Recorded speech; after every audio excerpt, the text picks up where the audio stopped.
जय हिंद प्यारे बच्चों। मैं जितेंद्र कुमार पांडे आपका स्वागत करता हूं आपके अपने ही YouTube platform target with Jitendra पर।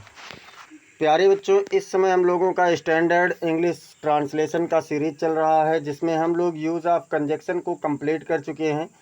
इससे पहले हम लोगों ने ट्रांसलेशन की सीरीज पढ़ ली है, और उससे भी पहले हम लोगों ने पार्ट्स ऑफ स्पीच का सीरीज पढ़ा है।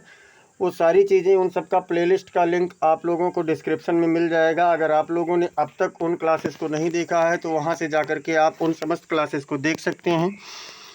और हिंदी साहित्य का भी सीरीज आप लोगों को मिल जाएगा। अभी शाम 7 बजे जो आप लोगों का हिंदी का सीरीज चल रहा है, उसमें आप लोगों का संधि का बहुविकल्पीय प्रश्न लेकर आया जाएगा, जिसका थ्योरी पूरा पढ़ाया जा चुका है। आप सभी लोग उन समस्त क्लासेस को देख सकते हैं। तो चलिए हम लोग शुरुआत करते हैं आज यूज ऑफ कंजक्शन का marathon most important 50+ MCQ with explanation. ये स्कूल प्लस कॉम्पिटिटिव दोनों लेवल के लिए है। बहुत ही शानदार प्रश्नों की सीरीज है। अगर आप लोग अब तक चैनल पर नए हैं तो चैनल को सब्सक्राइब कीजिए और बेल आइकन दबाना ना भूलें, जिससे आने वाली समस्त महत्वपूर्ण क्लासेस की अपडेट्स आपको मिलती रहे। आप लोग अगर अभी इस क्लास को लाइक कर दीजिए और अपने मित्रों के पास भी शेयर कर दीजिए। चलिए हम लोग शुरुआत करते हैं और फर्स्ट क्वेश्चन देखते हैं क्या है। फर्स्ट क्वेश्चन है, translate the sentence into correct English using the right conjunction. आप सही संयोजक का प्रयोग करते हुए इस वाक्य को सही रूप से अंग्रेजी में अनुवाद कीजिए। जैसे ही वह आया बारिश शुरू हो गई। अब इसका क्या होगा, as soon as he came it started raining, या फिर no sooner he came it started raining, या फिर hardly he came it started raining, या फिर just as he came it started raining. तो देखिए बेटा, जैसे ही वह आया अर्थात ठीक उस समय जब वह आया बारिश शुरू हो गई। तो यहाँ पर आपका ऑप्शन नंबर डी बिल्कुल सही होगा। जस्ट एज का प्रयोग इस वाक्य में होगा। अगर ज्यों ही त्यों ही होता, यहाँ पर कामा ना होता, वैसे ही हो जाता, तो आपका एज सून एज वाला सही होता। तो यहाँ पर आपका कौन सा विकल्प सही होगा, डी वाला विकल्प सही होगा। अब हम लोग चलते हैं क्वेश्चन नंबर 2 की तरफ। क्वेश्चन नंबर 2 क्या है, क्वेश्चन नंबर 2 है, choose the option that correctly completes the sentence. आपको सही विकल्प का चयन करना है जो सही रूप से इस वाक्य को पूरा करता हो। सी स्टडीड हार्ड, उसने कठिन परिश्रम किया, dot dot she might pass the exam, कि वह परीक्षा पास कर सके। अब क्या होगा इसमें, सो दैट होगा, या फिर लेस्ट होगा, या फिर आल्दो होगा, या फिर बिकॉज होगा। तो बेटा इस वाले वाक्य में आप लोग याद कीजिए, सो दैट जो होता है पर्पस का प्रकट करता है, उद्देश्य प्रकट करता है।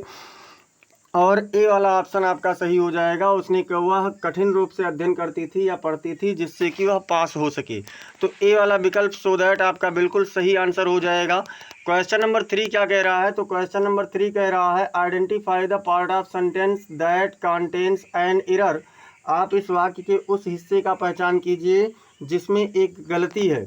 तो क्या होगा, he is not only a good teacher but also an excellent speaker. वह न केवल एक अच्छा अध्यापक है बल्कि एक शानदार या बेहतरीन वक्ता भी है।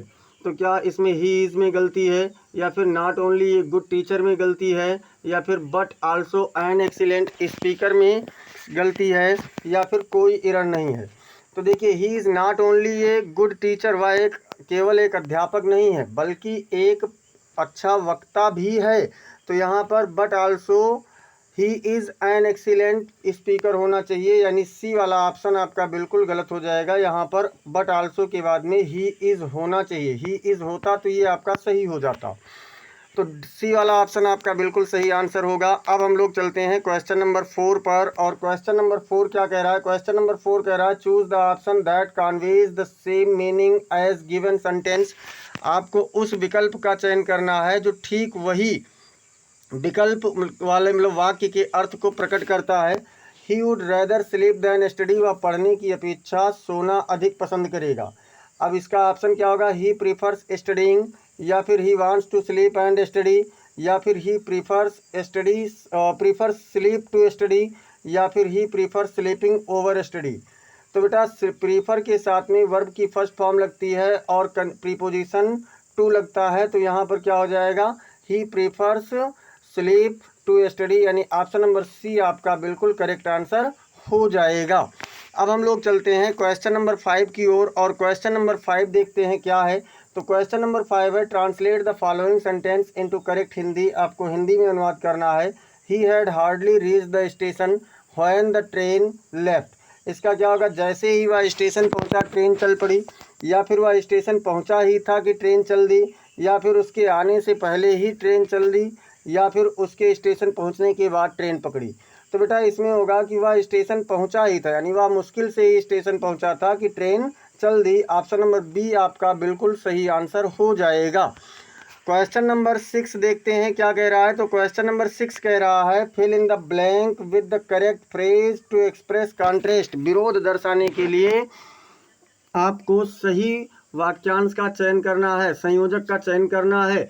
तो क्या है, हाउएवर हार्ड ही मतलब ट्राइड ही फेल्ड, उसने कितना भी कठिन प्रयास क्यों नहीं किया वह असफल हो गया, या फिर दो ही हार्ड ही हेयर्ड, या फिर इवन हार्ड ही ट्राइड, या फिर सो हार्ड ही ट्राइड। कौन सा विकल्प सही होगा।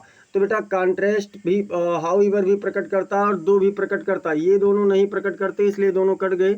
हाउएवर आपका क्यों सही होगा, हाउएवर हार्ड ही ट्राइड। तो हाउएवर के तुरंत बाद में एडवर्ब लिया जा सकता है, हार्ड एडवर्ब है, ए वाला विकल्प सही होगा, लेकिन दो के तुरंत बाद में नहीं लिया जा सकता है। अब हम लोग देखते हैं क्वेश्चन नंबर 7 क्या कह रहा है। तो क्वेश्चन नंबर 7 कह रहा है, identify the correct correlative conjunction pair. Correlative conjunction pair मतलब जो जोड़े के रूप में रहते हैं। You can have dot dot tea coffee. अब क्या होगा, इसमें आइदर आर होगा, या फिर बोथ एंड होगा, या फिर नाइदर नार होगा, या फिर नॉट ओनली बट आल्सो होगा। तो इसमें क्या कह रहा है कि तुम चाय काफ़ी ले सकते हो, यानी दोनों कह रहा है। तो यहाँ पर क्या कहेंगे कि तुम न केवल चाय ले सकते हो बल्कि कॉफ़ी भी ले सकते हो। तो नॉट ओनली बट आल्सो होता तब सही होता, तो ये गलत हो गया। अब ना तो तुम चाय ले सकते हो ना कॉफ़ी, तो ये भी गलत हो जाएगा। तुम दोनों नहीं ले सकते, तो यहाँ पर क्या होगा, तुम या तो चाय ले सकते हो या कॉफ़ी। आइदर आर वाला जोड़ा आपका बिल्कुल सही सेट हो रहा है। अब देखिए इसके बाद में क्या कहा गया। क्वेश्चन नंबर 8 है, translate the sentence into correct English. अंग्रेजी में अनुवाद करना है। मैं नहीं जानता हूँ कि वह आएगा या नहीं। तो I don't know if he comes or not, या फिर I don't know whether he will come or not, या फिर I don't know that he comes, या फिर I know whether he will come. अब इसमें अगर हम लोग बात करें बेटा, तो यहाँ पर की और या है। तो की और या के लिए वेदर आर का प्रयोग होता है। तो क्या होगा, मैं नहीं जानता हूँ कि वह आएगा या नहीं। ये आपका बी वाला ऑप्शन बिल्कुल सही हो गया। आप लोग भी कमेंट सेक्शन में आंसर का जवाब देते रहें। और क्वेश्चन नंबर 9 देखते हैं क्या कह रहा है। क्वेश्चन नंबर 9 है, choose the correct sentence structure. आप सही वाक्य के संरचना का चयन कीजिए। He is such honest that everyone trusts him, या फिर ही is such an honest man that everyone trusts him, या फिर he is so honest man that everyone trust him, या फिर he is very honest that everyone trust him.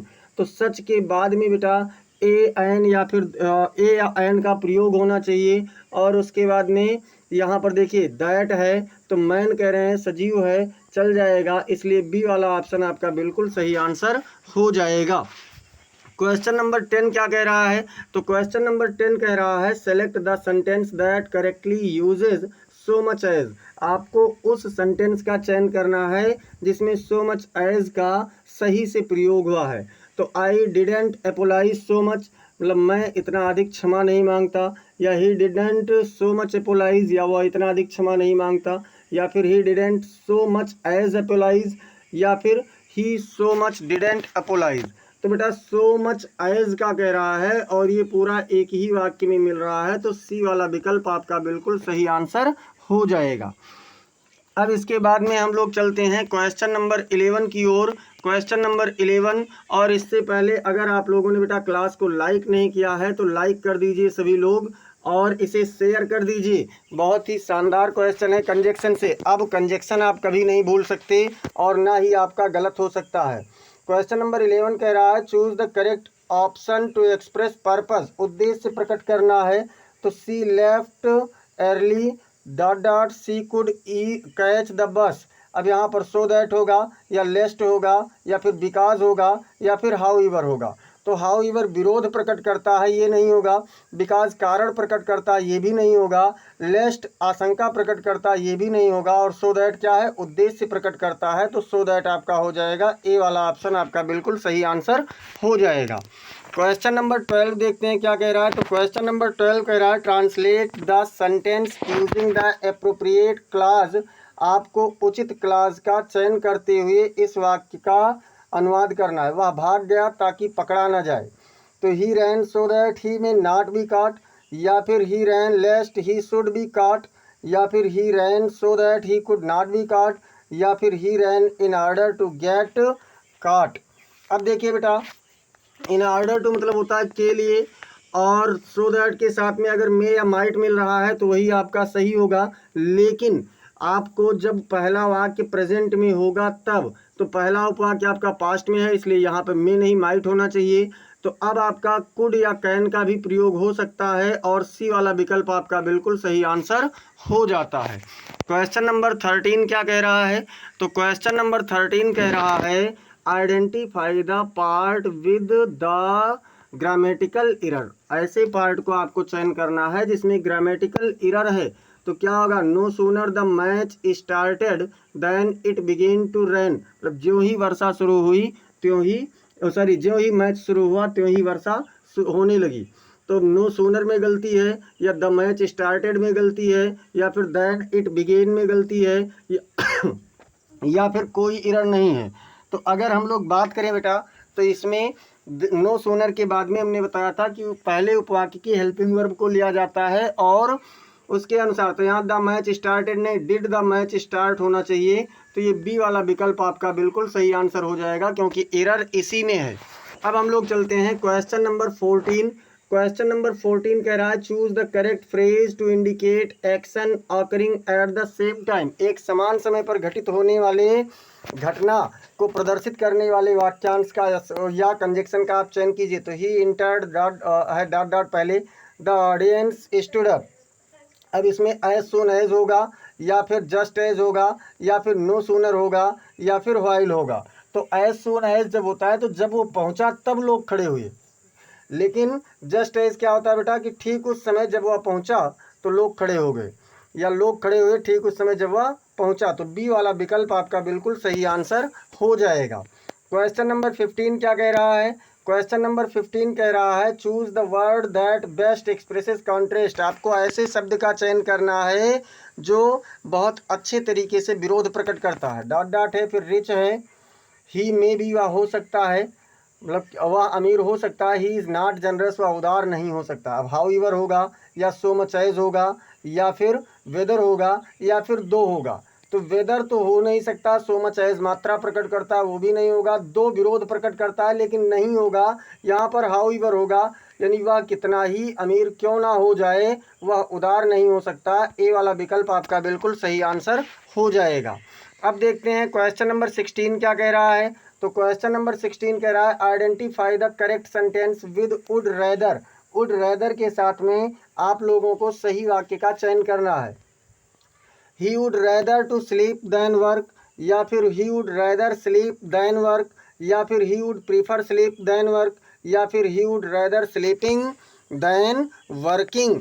तो बेटा would के साथ में वर्ब की फर्स्ट फॉर्म होती है, और यहाँ पर देखो टू लगा हुआ है तो ये गलत हो गया। He would rather sleep than working ये आपका सही होगा।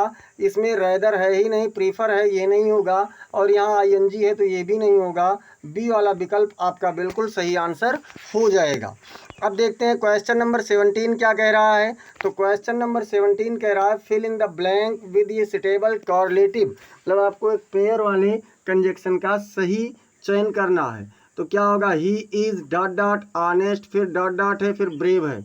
अब he is not only but honest but also brave होगा, या he is either honest or brave होगा, या he is neither honest nor brave होगा, या फिर he is whether honest or brave होगा। तो बेटा he is not only honest but also brave, मतलब वह न केवल ईमानदार है बल्कि बहादुर भी है। ए वाला ऑप्शन आपका बिल्कुल सही आंसर हो जाएगा। क्वेश्चन नंबर 18 देखते हैं। क्वेश्चन नंबर 18 कह रहा है spot the error in the sentence. इस वाक्य में आपको गलती तलाशना है। नाइदर द बॉय नार हिज फ्रेंड्स वाज प्रेजेंट। तो इसमें नाइदर द बॉय में गलती है, या नार हिज फ्रेंड्स में गलती है, या फिर वाज प्रेजेंट में गलती है, या फिर कोई एरर नहीं है।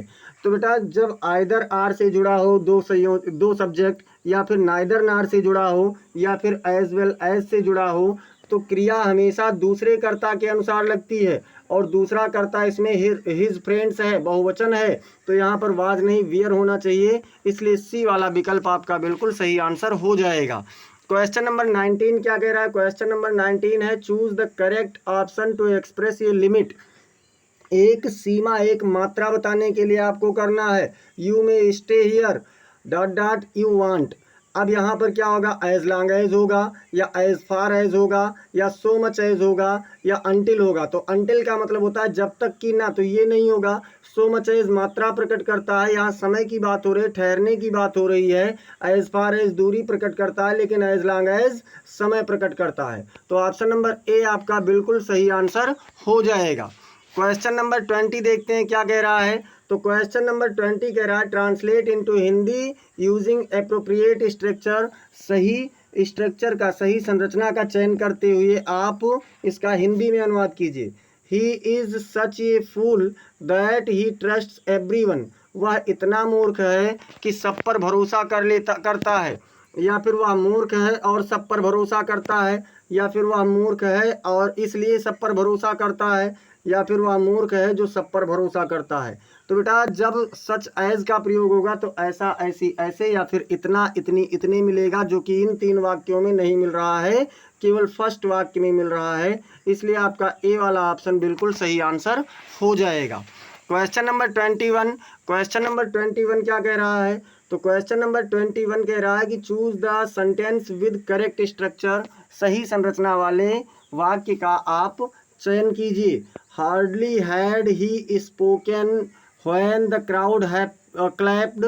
आपका ये वाला वाक्य सही होगा, मतलब वह मुश्किल से ही बोला जब भीड़ ने बोला था, जब भीड़ ने ताली बजाई। या फिर he had hardly spoken when the crowd clapped, या फिर when the crowd clapped he had hardly spoken, या फिर he hardly spoke when the crowd clapped. तो बेटा अगर स्कैर्सली होता तो पहला वाला वाक्य सही होता, लेकिन स्कैर्सली नहीं है, हार्डली है। इसलिए आपका मेन वर्ब से पहले होना चाहिए और हेल्पिंग वर्ब के बाद में होना चाहिए। तो आपका बी वाला विकल्प बिल्कुल सही आंसर हो जाएगा। अब तक अगर आप लोगों ने क्लास को लाइक नहीं किया है तो सब लोग एक बार क्लास को लाइक कर दीजिए। क्वेश्चन नंबर 22 है translate using no sooner than. No sooner than का प्रयोग करके आपको इसका अनुवाद करना है।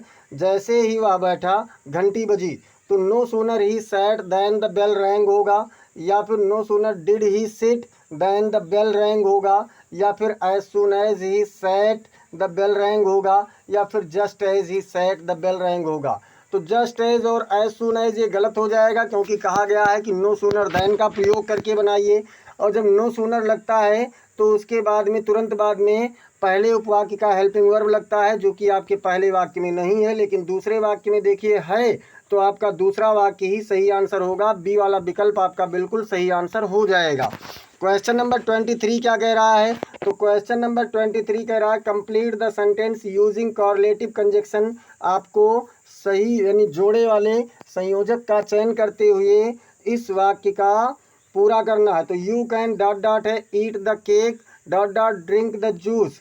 तो आइदर आर लगेगा, या नाइदर नार लगेगा, या बोथ एंड लगेगा, या फिर नॉट ओनली बट लगेगा। तो नॉट ओनली बट नहीं हो सकता, बोथ एंड दोनों की बात नहीं हो रही है, एक ही चीज़ की अनुमति दी जा रही है। नाइदर नार भी नहीं होगा, क्योंकि एक चीज़ की अनुमति दी जा रही है।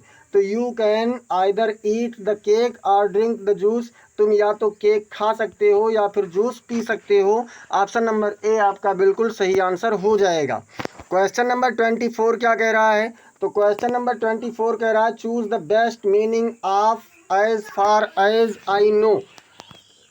As far as I know का सही अर्थ, सबसे सटीक अर्थ बताइए। तो to the best of my knowledge होगा, या फिर अकॉर्डिंग टू माई इंटरेस्ट होगा, या फिर नियर माई लोकेशन होगा, या फिर बिफोर आई फॉरगॉट होगा। तो बेटा as far as I know मतलब जहाँ तक कि मैं जानता हूँ, या उतना दूर तक जितना कि मैं जानता हूँ। तो इसका ऑप्शन क्या होगा? To the best of my knowledge, मेरी जानकारी का सबसे बेहतरीन हिस्सा। क्वेश्चन नंबर 25 क्या कह रहा है? क्वेश्चन नंबर 25 कह रहा है choose the sentence that correctly uses go on. आपको एक ऐसे संयोजक का चयन करना है, ऐसे वाक्य का चयन करना है जिसमें गो ऑन का सही से प्रयोग हुआ हो। तो क्या इसमें ये होगा go on your homework now, या फिर he kept go on talking, या फिर दे गो ऑन फाइटिंग ऑलवेज, या फिर he goes on talking during class. तो बेटा यहाँ पर आपका कौन सा सही होगा? तो दे गो ऑन फाइटिंग ऑलवेज, वे सदैव लड़ते रहते हैं, सी वाला विकल्प आपका सही हो जाएगा। टॉकिंग ड्यूरिंग द क्लास ये आपका नहीं सही होगा। अब क्वेश्चन नंबर 26 क्या कह रहा है? तो क्वेश्चन नंबर 26 कह रहा है translate using whether or. Whether or का प्रयोग कीजिए, पता नहीं वह आएगा या नहीं। अब इसमें क्या होगा? आई नो ही विल कम, या फिर I don't know whether he will कम और नॉट, या फिर I don't no he will कम, या फिर I don't know that he is coming. तो ये ऑप्शन और ये ऑप्शन, तीन ऑप्शन गलत हो गए। क्यों गलत हो गए? क्योंकि इसमें कहीं वेदर आर का प्रयोग ही नहीं हुआ है, लेकिन दूसरे ऑप्शन में वेदर आर का प्रयोग हुआ है। तो बी वाला विकल्प आपका बिल्कुल सही आंसर हो जाएगा।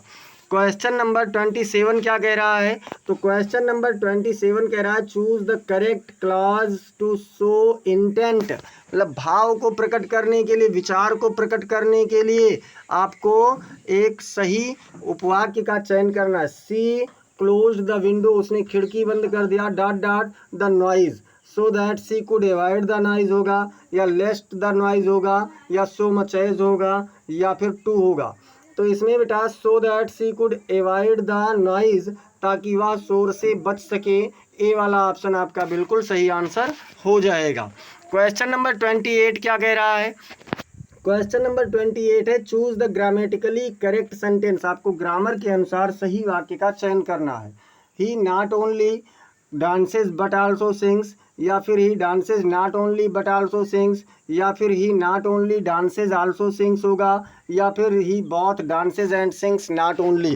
तो बेटा बॉथ एंड नॉट ओनली नहीं होता, नॉट ओनली के साथ बट आल्सो होता, जो कि इसमें नहीं है। और नॉट ओनली का प्रयोग डांसेस से पहले होना चाहिए, क्योंकि बट आल्सो का प्रयोग सिंग्स से पहले हुआ है। तो ए वाला विकल्प आपका बिल्कुल सही आंसर हो जाएगा। क्वेश्चन नंबर 29 क्या कह रहा है? तो क्वेश्चन नंबर 29 कह रहा है identify the grammatically correct sentence. आपको ग्रामर के अनुसार सही वाक्य का चयन करना है। He didn't apologise so much, या फिर he didn't so much as apologise, या फिर he was much not, he so not didn't apologise, या फिर he didn't as apologise much. तो ये आपका नहीं होगा। अभी इसका एक आप लोगों ने ट्रांसलेशन किया था, और बी वाला विकल्प आपका यहाँ पर बिल्कुल सही आंसर हो जाएगा। क्वेश्चन नंबर 30 क्या कह रहा है? क्वेश्चन नंबर 30 कह रहा है translate into English using keep on. Keep on का प्रयोग करते हुए आप लोग अंग्रेजी में अनुवाद करिए। बच्चे शोर मचाते रहते हैं, आपका ये वाला सही होगा। अब इसका बनाना है कि the children keep on making noise, या फिर द चिल्ड्रेन मेक्स नॉइज, या फिर द चिल्ड्रेन डूइंग नॉइज, या फिर the children keep to make noise. तो बेटा अगर हम लोग इसकी बात करें तो इसमें the children keep on making noise, बच्चे शोर मचाते रहते हैं, चिल्ड्रेन बहुवचन है, और कीप ऑन के बाद वर्ब की आईएनजी फॉर्म होनी चाहिए। तो आपका ए वाला विकल्प बिल्कुल सही हो जाएगा। हम लोग बेटा लगभग 50% यानी 30 क्वेश्चन हम लोग कर चुके हैं, 50% कर चुके हैं, और देखते ही देखते बहुत ज़्यादा समय भी नहीं लगा है। आप लोग एक बार क्लास को लाइक कर दीजिए। और 31 पर हम लोग चल रहे हैं, और 31 क्या कह रहा है कि ट्रांसलेट यूजिंग करेक्ट स्ट्रक्चर। सही संरचना का चयन करते हुए आप लोग वाक्य का अनुवाद कीजिए। जैसे ही वह आया हम बाहर चले गए। अब just as he came we went out होगा, या as long as he came we went out होगा, या फिर hardly he came we went out होगा, या फिर so far he came we went out हो जाएगा। तो कौन सा होगा बेटा?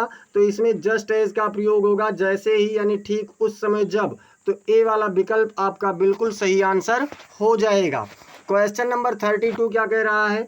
क्वेश्चन नंबर 32 है fill in the blank with appropriate contrast connector.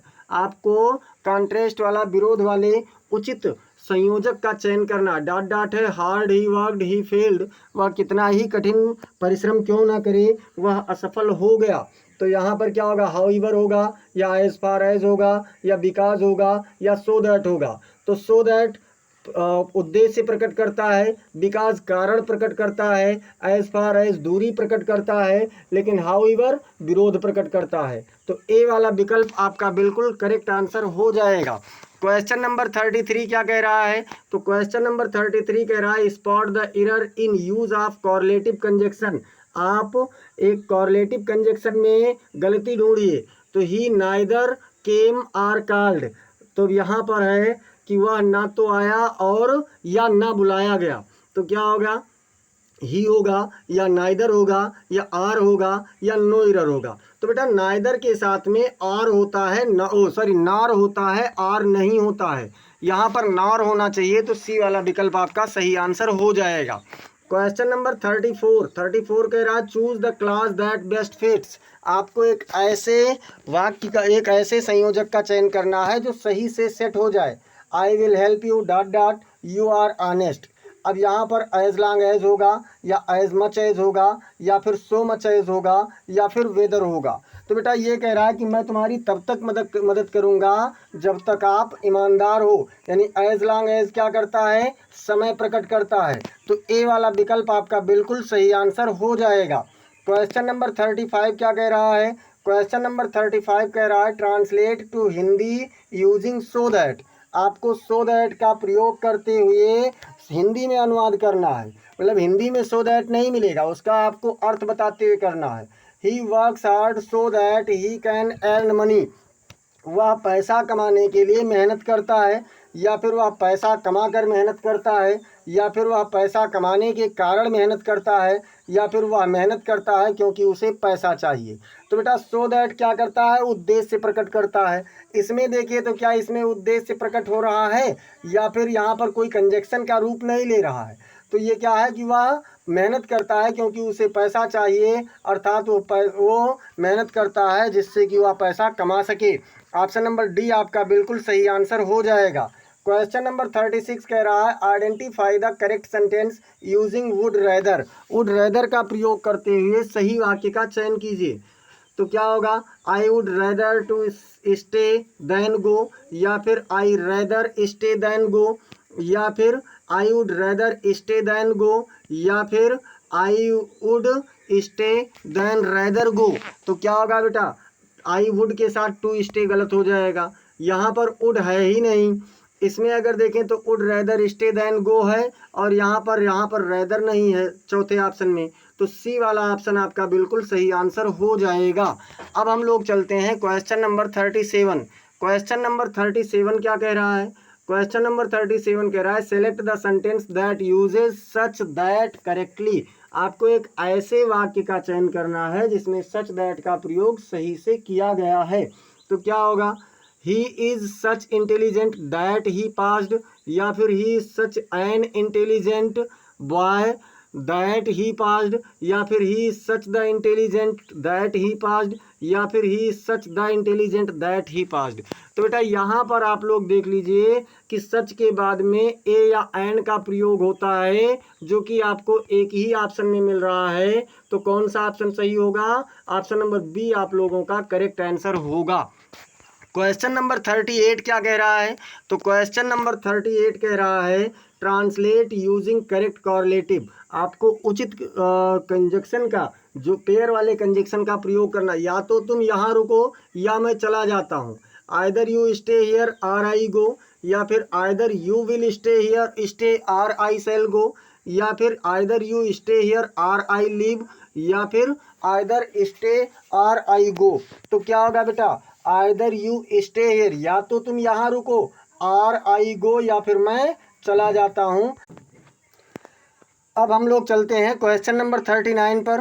Question number 39 क्या कह रहा है, क्वेश्चन नंबर 39 कह रहा है स्पॉट द इनकरेक्ट पार्ट। आप गलत हिस्से का तलाश कीजिए। He not only speaks French but also speaks Spanish. अब इसमें क्या होगा, क्या इसमें ही होगा, या फिर नॉट ओनली स्पीक्स फ्रेंच होगा, या फिर बट आल्सो स्पीक्स स्पेनिश होगा, या फिर कोई एरर नहीं होगा। तो बेटा इसमें कोई एरर नहीं है, क्योंकि वह न केवल फ्रेंच बोलता है बल्कि स्पेनिश भी बोलता है। तो यहाँ पर ये बिल्कुल सही है, आपका डी वाला ऑप्शन बिल्कुल करेक्ट आंसर हो जाएगा। क्वेश्चन नंबर 40 क्या कह रहा है? क्वेश्चन नंबर 40 कह रहा है कंप्लीट द सेंटेंस मीनिंगफुली। आपको वाक्य सही अर्थ में चयन पूरा करना है। I remember she was not there, मुझे याद है वह वहाँ नहीं थी। तो क्या होगा?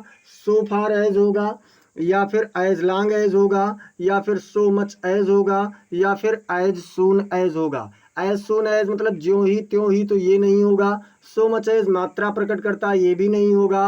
एज लॉन्ग एज दूर समय प्रकट करता है, ये भी नहीं होगा। लेकिन सो फार एज मनोदशा प्रकट करता है, जहाँ तक कि मुझे याद है वह वहाँ नहीं थी। ऑप्शन नंबर ए आपका बिल्कुल सही आंसर हो जाएगा। क्वेश्चन नंबर 41 है, और 41 से पहले अगर अब तक आप लोगों ने बेटा क्लास को लाइक नहीं किया है तो क्लास को सभी लोग लाइक कर दीजिए। 41 कह रहा है choose the grammatically correct sentence, grammar के अनुसार आप सही वाक्य का चयन कीजिए। ही केम हार्डली हैड आई सैट, या फिर हार्डली हैड आई सैट ही केम, या फिर आई हैड हार्डली सैट ही केम, या फिर hardly I had set he came.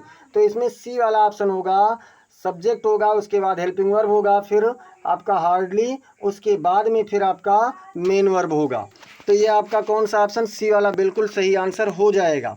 Question number 41 क्या कह 42 है। 42 है ट्रांसलेट इनटू हिंदी, हिंदी में अनुवाद करो। No sooner had he entered than it started raining, ज्यों ही वह प्रवेश किया त्यों ही बारिश होने लगी।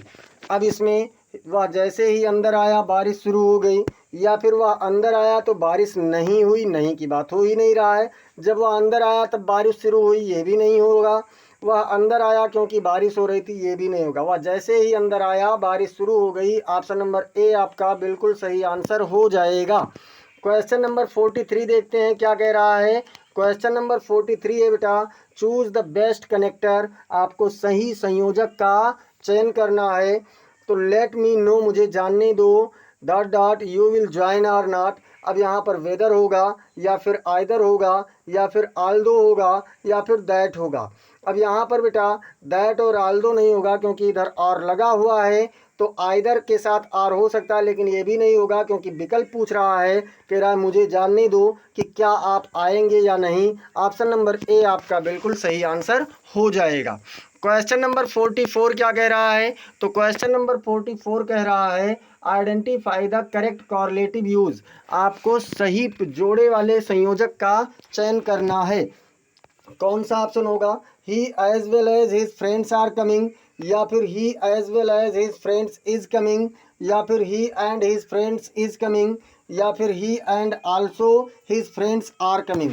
तो बेटा यहाँ पर he and his friends are coming होता सही हो जाता, यहाँ पर आर होता सही हो जाता। इसमें देखें तो जब एज वेल एज से दो कर्ता जुड़ता है तो दूसरे कर्ता के अनुसार क्रिया लगती है, तो ये भी गलत हो गया। ए वाला विकल्प आपका बिल्कुल सही होगा, क्योंकि दूसरे कर्ता के अनुसार यहाँ पर वर्ब आपका बहुवचन का लगा हुआ है। अब हम लोग चलेंगे क्वेश्चन नंबर 45 की ओर, और क्वेश्चन नंबर 45 क्या कह रहा है? तो क्वेश्चन नंबर 45 कह रहा है choose the correct phrasal verb, आपको सही फ्रेजल वर्ब का प्रयोग करना है। सी है डॉट डॉट है टॉकिंग विदाउट पॉज, वह बिना रुके हुए बात करती है। अब क्या होगा? बात करती रहती है, क्या कीप्स ऑन होगा, या केप्ट अप होगा, या केप्ट ऑफ होगा, या फिर गोज बाई होगा। तो क्या होगा बेटा? तो कीप के बाद में ऑन जो होता है निरंतर कार्य को प्रकट करने के लिए, जारी रखने के लिए किया जाता है। ऑप्शन नंबर ए आपका बिल्कुल सही आंसर हो जाएगा। क्वेश्चन नंबर 46 क्या कह रहा है? क्वेश्चन नंबर 46 कह रहा है ट्रांसलेट यूजिंग लेस्ट, लेस्ट का प्रयोग करते हुए आपको अनुवाद करना है। वह कड़ी मेहनत करता है कि कहीं असफल ना हो जाए। He works hard लेस्ट he should fail, या फिर he works hard so that he fails, या फिर he works hard if he fails, या फिर he works hard weather he fails. तो लेस्ट कह रहा है, लेस्ट आपको एक ही में मिल रहा है, और लेस्ट के बाद वाले उपवाक्य में शुड का प्रयोग होना चाहिए, वो भी आपका रिक्वायरमेंट पूरा हो रहा है। ए वाला विकल्प आपका बिल्कुल सही आंसर हो जाएगा। क्वेश्चन नंबर 47 देखते हैं। क्वेश्चन नंबर 47 कह रहा है चूज द करेक्ट सेंटेंस, सही वाक्य का चयन कीजिए। अब है as soon as he will come we will start, या फिर as soon as he comes we start, या फिर as soon as he comes we will start, या फिर as soon as he comes we will start. अब देखिए as soon है तो ये गलत हो गया। As soon as he will come we start, तो जब ऐसी स्थिति बनती है तो पहला प्रेजेंट में बनता है, दूसरा पास्ट में गलत, दूसरा फ्यूचर में गलत हो गया दोनों। अब आपका जो सी वाला विकल्प है ये बिल्कुल सही है, सी वाला विकल्प, क्योंकि पहला प्रेजेंट इंडिफिनिट में है और दूसरा फ्यूचर इंडिफिनिट में है। क्वेश्चन नंबर 48 देखते हैं क्या कह रहा है। तो क्वेश्चन नंबर 48 कह रहा है चूज द करेक्ट फॉर्म, सही फॉर्म चुनना है। He didn't dot dot speak a word, उसने एक भी शब्द नहीं बोला। अब यहाँ पर इवन होगा या सो मच एज होगा या फिर दो होगा या फिर ओनली होगा। ओनली हो नहीं सकता क्योंकि ए लगा है, दो नहीं हो सकता क्योंकि विरोध का भाव नहीं, इवन भी नहीं होगा। तो उसने एक शब्द से अधिक मतलब एक भी शब्द अधिक नहीं बोला, यानी कि बी वाला विकल्प आपका बिल्कुल सही आंसर हो जाएगा। सो मच एज मात्रा प्रकट करता है।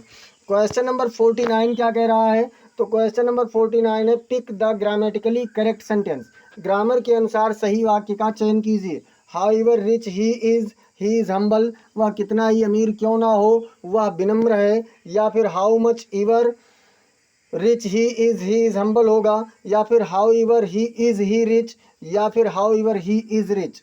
तो बेटा ये वाला और ये वाला गलत हो जाएगा, क्योंकि हाउ एवर अगर पहले लगता है तो यहाँ पर आपका ऐसा कोई भी नहीं मिल रहा है। तो क्या होगा, ऑप्शन नंबर ए आपका बिल्कुल सही आंसर हो जाएगा।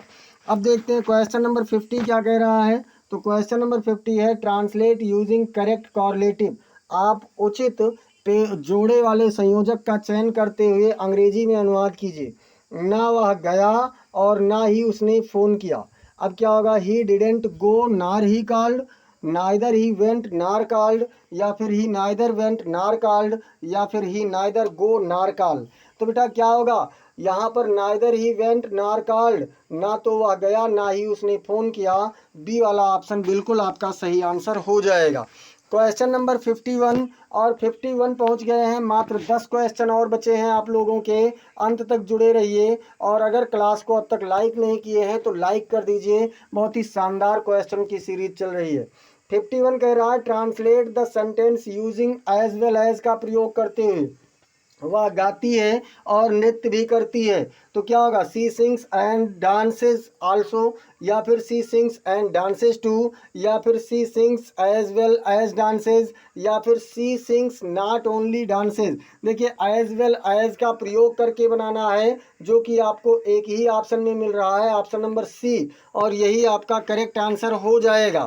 क्वेश्चन नंबर 52 क्या कह रहा है। क्वेश्चन नंबर 52 है fill in the blank using the correct conjunction, सही संयोजक का चयन करते हुए रिक्त स्थान की पूर्ति करो। डॉट डॉट है had the bell rang then the students rushed out.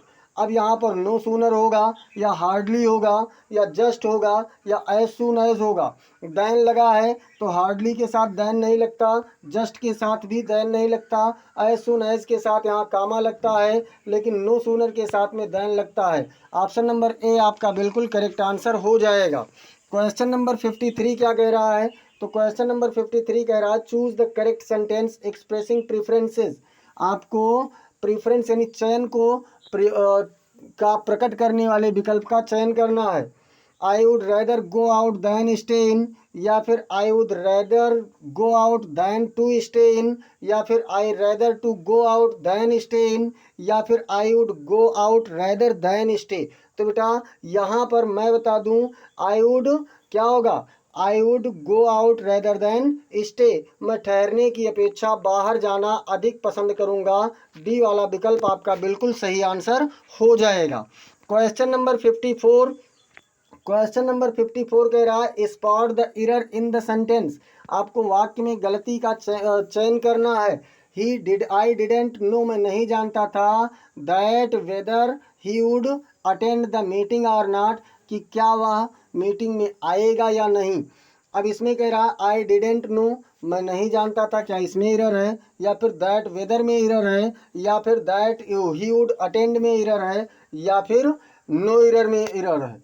तो बेटा यहाँ पर दैट के साथ वेदर नहीं लगता। वेदर का अर्थ ही होता है कि क्या, तो की और क्या दोनों का अर्थ दे रहा है, तो इसलिए दैट का प्रयोग आपको करने की आवश्यकता नहीं है। बी वाला विकल्प आपका बिल्कुल सही आंसर हो जाएगा। क्वेश्चन नंबर 55 क्या कह रहा है? क्वेश्चन नंबर 55 है ट्रांसलेट द सेंटेंस करेक्टली।